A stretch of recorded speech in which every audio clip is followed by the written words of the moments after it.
for me, Alabama is starting to, well, the skill players are starting to really form on the offensive side of the ball. And Alabama's starting to develop a little three-headed monster here, if you will, a tripod. When you look at quarterback Bryce Young, running back Brian Robinson, and wide receiver John Metchi. These three guys are starting to really kind of gel together and carry this football team where the offense is concerned. And first and foremost, with Bryce Young, I mean, what a game he had over the weekend. SEC Offensive Player of the Week again, and a guy that went out there and became the first quarterback in school history to throw for 350-plus passing yards, rush for 2 touchdowns. We all knew coming out of high school how special, how capable he was. He carried a bunch of leadership traits, very accurate with the football, very precise with the ball. The deep ball accuracy, that will come. That will come into form. That will come into shape as he continues to get those reps, get those progressions, things of that nature. But we knew when Bryce came in, he had certain qualities that you couldn't teach. And the one thing that we were all kind of waiting to see from him was, will he trust himself to run the football? He came in as the number 1 dual-threat quarterback in the 2020 class from California. So the one thought we had coming in was, would he trust himself to run the ball? And against Tennessee, boy, were the wheels going. Boy, did he not look like Russell Wilson mixed with Fran Tarkenton, mixed with all other types of dual-threat quarterbacks getting it done out there on the field. And for the longest of time, that's been the element that has frustrated Nick Saban is, other teams having those dual-threat, mobile, athletic quarterbacks. And you were wondering, when is Alabama finally going to get its taste, its hands on somebody that can throw the ball, pass the ball, be accurate, exceptionally well and consistent, as well as run the ball in that same manner. And over the weekend, Bryce Young, 2 rushing touchdowns, was putting guys on skates, was doing moves out there, juking guys out their shoes. I think he put the ball behind his back one time for a touchdown, and then the other one dove for the pylon, dove for the front part of the end zone there, breaking the plane for a score. And to me, the cool part was there was a moment in the game where, and this is when the LED lights were on, Nick Saban he had nestled his face up to Bryce Young, kind of like a doting grandfather talking to his grandson about the good old days. When you used to watch the Cowboys, the Indians, and Westerns on TV. That's what it felt like. Like Nick Saban had his face right up on Bryce Young. So I don't know what Coach Saban said, what he told him, what was the conversation like, but it unlocked something in Young, because the sophomore went out there running all over the field, picking up plays with his legs on third down, throwing, completing passes, with his arm, just had a full-on complete game out there. And while so many people are talking about, well, look at what Caleb Williams of Oklahoma did in the matchup against Kansas and the big plays that he had. Look at Matt Corral, what he's been doing. Look at some of these other quarterbacks. Bryce Young is right there in the conversation for the Heisman Trophy. He is right there. So big game there from him.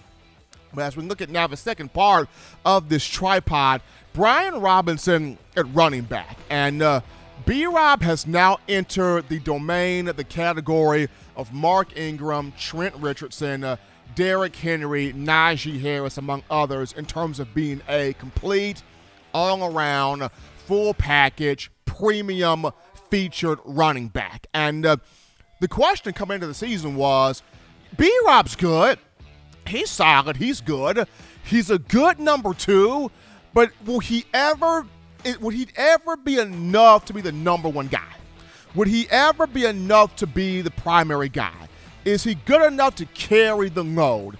Is he good enough to be kind of the go-to guy here in this running back room? And people had doubts about that because they looked at Jace McClellan and they saw Jace's speed, his get up and go, and his burst, and that boy gone. They saw all of that about Jace McClellan, and people felt like that is the guy that fits the modern-day running back in college football primarily.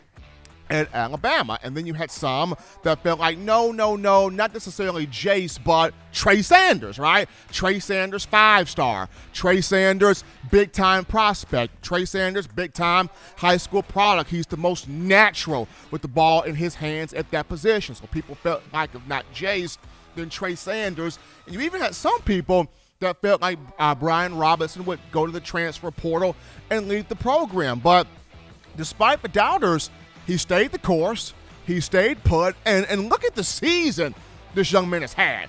I mean, 3 100-yard games. He had 171 against Ole Miss. He had 147 against Texas A&M. He had 107 last week on 26 carries with 3 touchdowns against Mississippi State. Had 100 yards plus from scrimmage. B-Rob is enhancing his draft stock and his draft value with each game. He's got 706 yards rushing this season, 11 touchdowns, which is first in the SEC. I'll be honest with you. If I'm an NFL draft evaluator, if I'm a talent scout, or if I'm a GM, I'm looking at my guys going, hey, at the highest clip, if B-Rob is on that, we can get B-Rob early to middle second round. At the highest clip, early to middle second round. At the lowest, 4th round. But you can clearly see he is enhancing that value, and he's showing people with each game, he's got power in between the tackles. He's got speed outside. He's got wiggle to break tackles. He's trampling over guys. He's running guys over. He is catching the ball out the backfield. 17 catches, 161 yards, 2 touchdowns. Great in pass protection. He is doing everything that you want to see a complete all-around NFL back do. So B-Rob, number 2 here in this tripod, this 3-headed monster. And then last but not least for Alabama's offense, John Metchi. John Metchi is looking like John Metchi again, like the Metchi from last year. The Metchi from last year, 55 catches, 916 yards, 6 touchdowns, benefited from being the 3rd guy behind Devontae Smith and Jalen Waddle. He had some injuries a season ago that led to him needing to have surgery done to fix those things, which is the reason why he did not participate in spring ball, didn't get that chance to work one-on-one with Bryce Young and offensive coordinator Bill O'Brien. And then, Young talked about how, Metchi is the cornerstone of the Alabama offense at receiver. He makes his job easier, Young's job easier as a quarterback. But after just struggling against Texas A&M, Metchi was targeted 14 times, had just 7 catches for 88 yards. He had some drop passes. There were some moments where he and Bryce not in the best communication, just did not look crisp out there. Now remember, Saban talked about how Metchi is still battling through the surgeries he had, the injuries he's had. He's trying to come back healthy. He's trying to be healthy out there on the field. But these last 2 weeks, Metchi looking healthy, Metchi looking stronger, Metchi out there balling against Mississippi State. How about 7 catches, $117 and a touchdown?